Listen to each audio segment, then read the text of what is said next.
This is the brand new xTool F1 Ultra. As always, let's start with some project action first, and after that, we'll do all the yapping. The first example project we're doing today illustrates the beauty of having a versatile galvo-style laser like the F1 Ultra in your workshop. I picked up this salt cellar at Target the other day because I really like the way it looks, and we can engrave it in multiple different places. Let's start with the top of the lid. I line the outside edge of the lid to the framing beam, projecting the boundaries of my design. That's that blue circle you see swirling around. Next, I double check my position by framing an outline of the spoon holder section because I need this to be spot on for the graphic I'm engraving. Time to let her rip.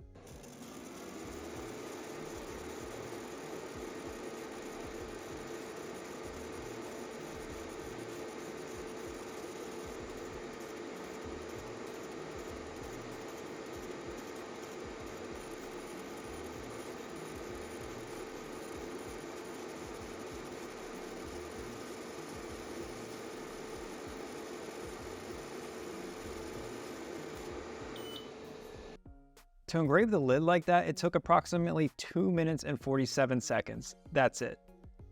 Looking good. Let's engrave some text in the bottom of the spoon section.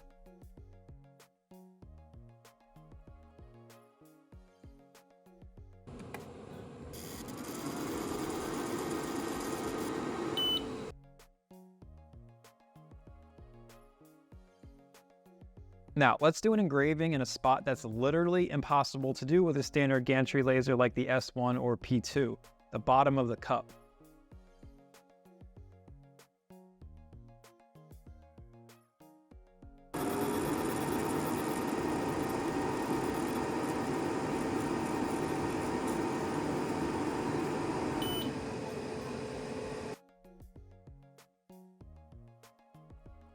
Moving along, for this next position, we're going to use the RA2 Pro Plus rotary attachment. I'm engraving my daughter's name along the side and want to make sure it's centered. I went a little old school with a pen and paper to triple check. I'm not a seasoned rotary pro like some of you out there.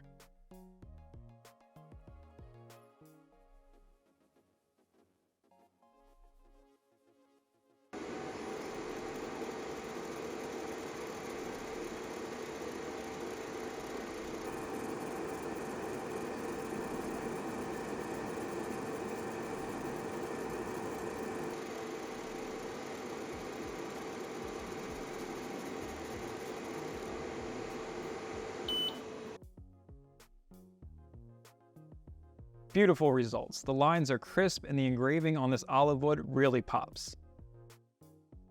That spoon's looking a little bare, wouldn't you say? Let's add a little finishing touch to the handle.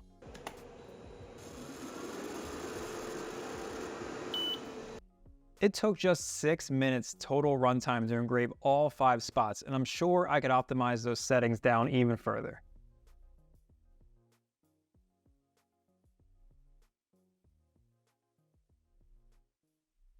Next example, let's try these popular coated metal wallets. I love these things because they're cheap to buy in bulk and make impressive little gifts, and even better, the F1 Ultra knocks them out fast.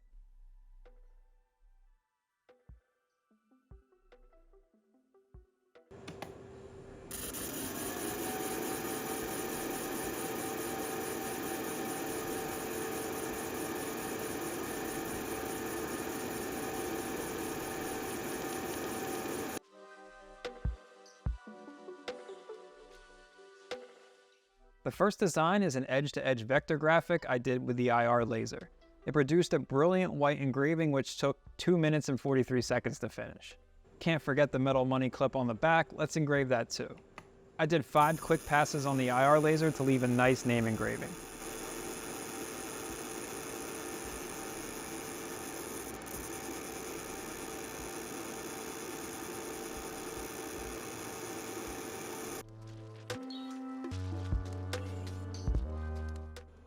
Since I finished that one way faster than I expected, I tried this bitmap image of a zebra.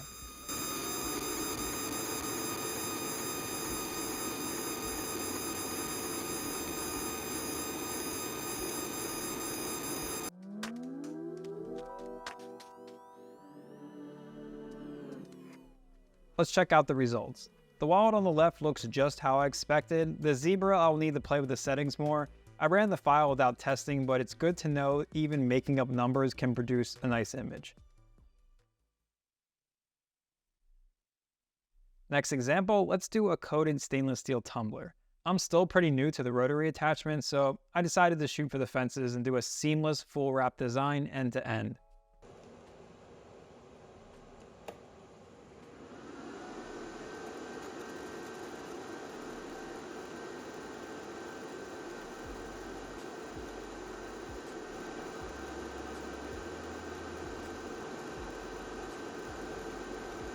Now, the moment of truth. Will my design actually connect to the opposite end?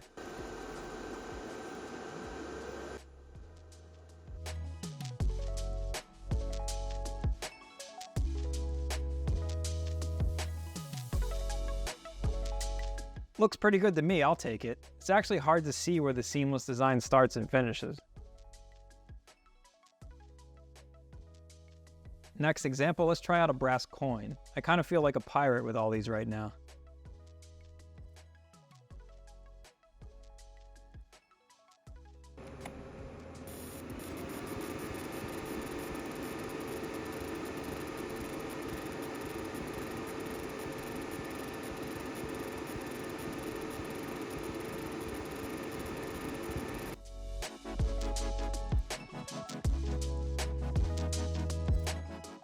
It produced a nice dark black mark that you can definitely feel with just one pass. I know a lot of people had issues getting dark marks with the regular F1. That shouldn't be a problem at all with this machine. Next example, let's try a powder-coated aluminum hotel key. This is the custom blank I have made specifically for me by the company Send Cut Send. Highly recommend if you want to test the waters of having your own metal blanks made.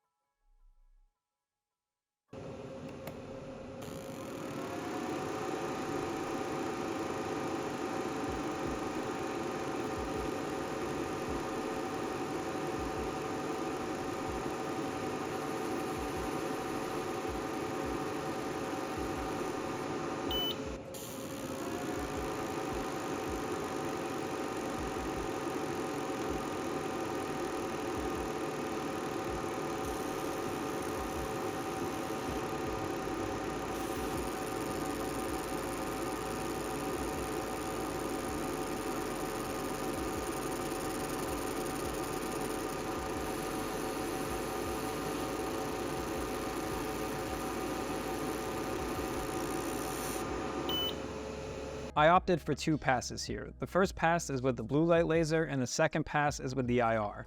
It resulted in this beautiful contrasting white on black. For our last example of the day, let's engrave multiple edges on this wooden tray. I actually have a couple giant boxes full of these wooden trays because they're one part of my secret Etsy shop project I'm working on. I'll talk a little bit more about this later on. I truly love the framing functionality on a Galvo laser. Could you imagine how annoying it would be trying to frame a design along the edge like this using a regular gantry machine? Not a chance in the world I'm doing that.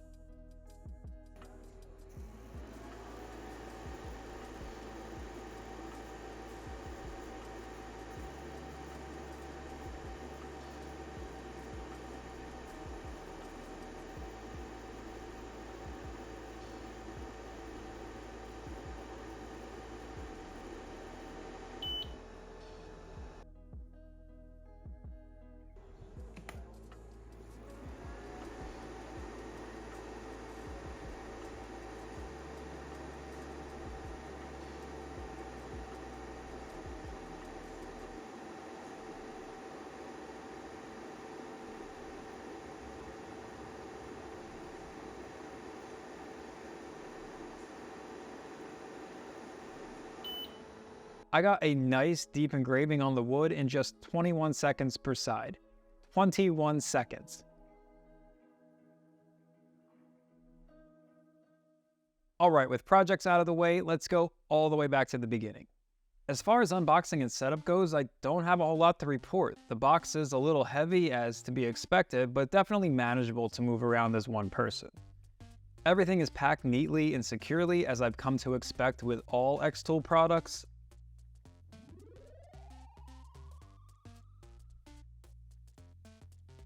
I thought the box seemed a little empty at first until I realized there were more parts packed inside of the laser.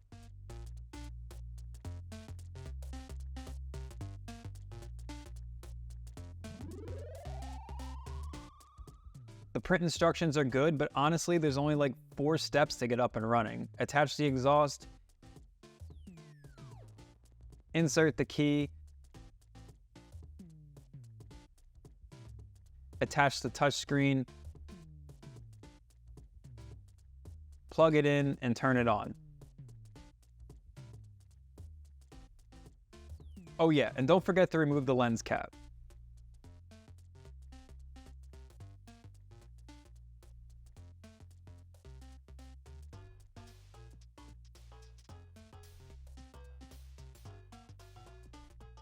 Let me preface all of this by saying I've only had this laser for the past 3 weeks, but in that time I've clocked a fair amount of runtime on it and I'm getting a good feel for how it operates. I haven't explored all the capabilities yet because there are just too many options, but I will surely be doing some follow-up videos. For example, the conveyor belt attachments are starting to ship out now, and I haven't ventured into deep engravings yet, so there will be more to come. Anyways, this is the F1 Ultra, the big brother to the original F1. I kind of wish I had the original F1 here to do a side-by-side comparison, but I opted to skip that one, and I'll tell you why in a little bit. The F1 Ultra is the world's first dual 20-watt diode / 20-watt fiber laser.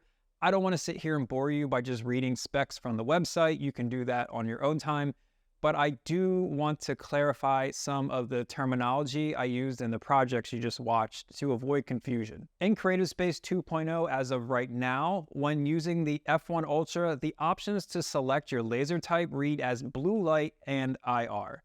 Blue light is for the diode laser and IR is for the fiber. That's why I said IR in my voiceovers. I'm always going to match what's displayed for clarity. Now, let's talk about the things I like about the F1 Ultra. Number 1, the small footprint. Over the years, I've really started to become more and more interested in galvo-style lasers over gantry lasers because they just take up so much less space. The Ultra is about 9 inches wide by 13 inches long and 19 inches tall and basically fits anywhere you want to put it. Contrast that with something like my P2 or even worse, my Boss CO2, which should be paying me rent for how much space it needs. Not only does the Ultra have a small footprint, it's easy to pick up and move around. That's important to me because I don't have a lot of room here and often need to rearrange things. However, it is substantially larger than the original F1 and doesn't come with that neat little handle on the top. That's the price we pay for more power. Number 2, the upgrade to 20 watts of power. I mentioned earlier when I was offered to review the original F1 many months ago, I decided to pass. That's because all the lasers I review, I try to incorporate into my business setup here. I use my 40-watt S1 for prototyping and engraving screens. I use my P2 for cutting parts from 3mm plywood, and I use my Boss for all the acrylic orders. I couldn't think of a good use for the F1 with just 10 watts of diode power and 2 watts IR power. But when xTool reached out saying they upgraded the F1 to 20 watt, well, that piqued my interest. I have a business use for that, which I previewed with those wood trays. The 20 watt diode is powerful enough to quickly do deep engravings, but also keeps beautiful detail. The 20 watt fiber is a massive improvement over the 2 watt offered in the original F1.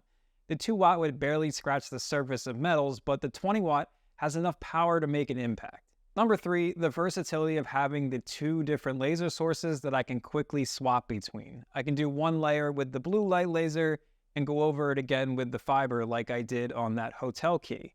Having both laser sources like that opens you up to engraving on a massive range of materials.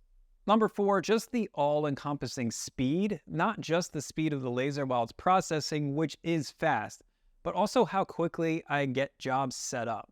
I don't know about you guys, but my least favorite part about working with lasers is all the setup work, especially on gantry lasers.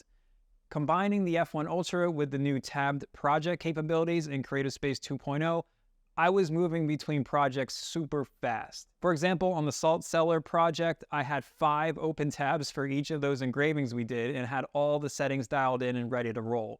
As soon as one was done, I just moved to the next tab, set it to laser, and knocked it out. The speed of setup especially applies to the framing functionality. Galvo lasers project the boundaries of your design to the material so you know exactly where the engraving is going to be placed. This is crucial when you're trying to engrave something small and precious like a piece of jewelry.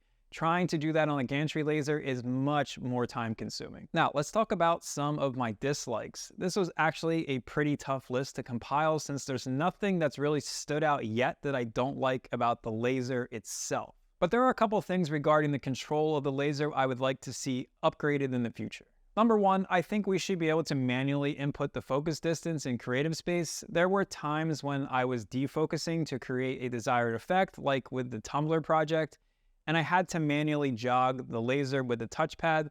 Not the end of the world, but if I know I want to defocus by 4 millimeters, I should be able to enter that number directly. Number two, again, this is software related, but I wish we had a little more granular control over the layers and some of the scanning options. Now that we have 20 watts of power, it would be great if it were easier to organize loops and passes.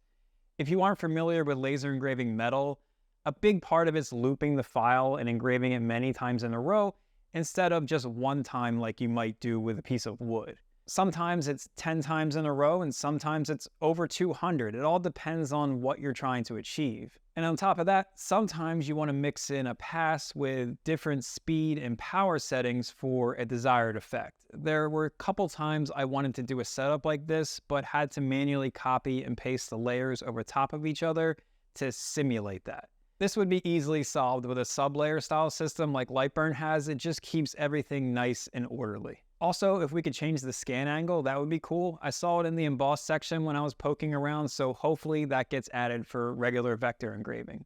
And number three, I guess it's not fair if I don't mention something about the laser specifically, so I'll go with the camera. The camera is a cool addition, don't get me wrong, but once I got into the swing of things, I found myself forgetting to even capture an image.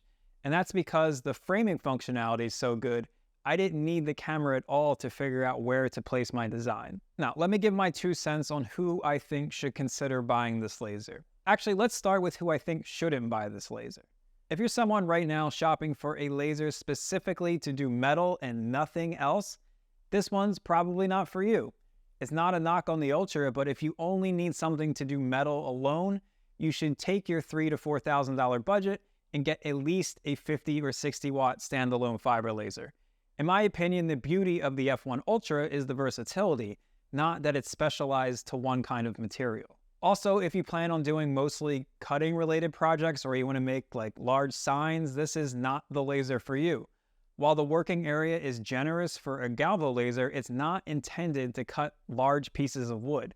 Galvo lasers were designed for fast engraving and marking. You absolutely can cut with it, but where it really shines is with engraving. Now, who should consider buying this laser? If you envision yourself as someone that's going to be doing mostly engraving and marking on materials and products that are already pre-cut or pre-made, the F1 Ultra is right up your alley. What do I mean by that? Let's say you want to start an engraving side hustle doing customized jewelry. 9 times out of 10, the necklaces, charms, rings, pendants you're going to be selling are already pre-made. You buy them in bulk and use the laser to customize them. Or maybe you want to offer wedding favors and you need to customize 50 pieces of silverware and 5 sets of flasks and wallets for groomsmen gifts. This is a perfect laser for that type of work. You can knock out a set of 5 customized leather wallets in like 5 minutes. Going back to my wooden trays, I have over 100 of these things sitting right next to me. They're one part of my new Etsy product I'm launching that will require a custom engraving before getting mailed out. My plan is to create a large stock of finished products, and when I get an order, all I need to do is pull one off the shelf, pop it into my F1 Ultra, engrave whatever name the customer wants, and ship it out. This process will go way faster using the F1 Ultra over any other laser I have in my shop right now. While you can definitely enjoy this laser as a hobbyist, I think it's much better suited for someone that's interested in making money with their laser work.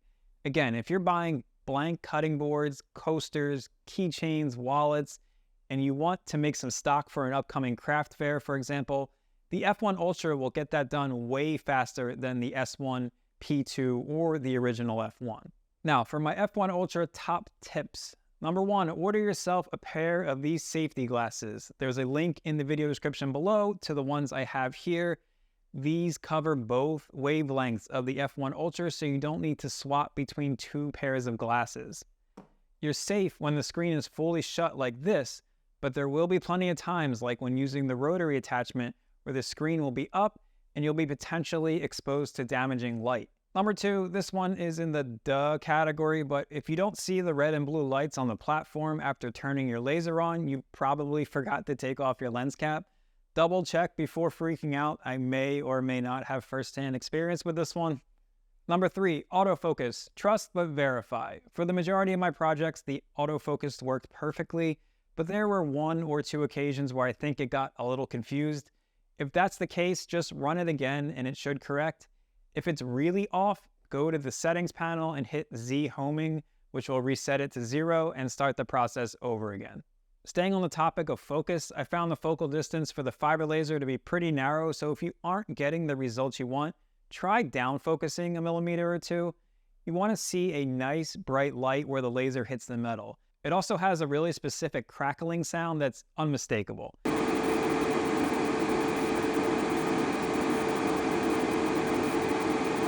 If the light is dim and you can't hear that sound well, try adjusting the focus manually. Number 4, the new camera feature is an awesome addition, and I find it's best used for roughly positioning your engraving and then using the framing function to make it perfect.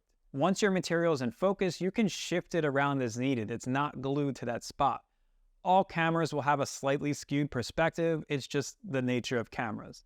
Overall, so far so good as far as I'm concerned. I haven't run into anything I would consider a deal breaker yet. It's really easy to set up and get running, and the results I'm getting are up to my expectations for this kind of laser. I'm excited to keep testing its capabilities and sharing what I learn with you all. And now for the disclosure portion of this video. In full transparency, I'm an xTool partner, and they sent me this laser in return for an honest review. I'm sure that's pretty obvious by this point. But if I do come across aspects of the laser I don't like, I will disclose them. Honestly, that's why I like working with xTool. They're very receptive to feedback and always want to improve and push the envelope. I appreciate that. If this review helps you on deciding to purchase the F1 Ultra or anything from xTool for that matter, I would greatly appreciate if you could use the link in the video description below. It doesn't cost you anything, but xTool will kick back a couple bucks to me, which helps me pay for everything I've got going on here and make more videos. I know these videos are only like 10 to 20 minutes long, but they equate to weeks of work. As always, thanks for watching, and if you have any specific questions on the F1 Ultra, you can add them in the comment section below. If I can't answer it, I'll try my best to get you a suitable answer. I look forward to seeing what everyone's going to be making with their F1 Ultra. I watch all the videos here on YouTube.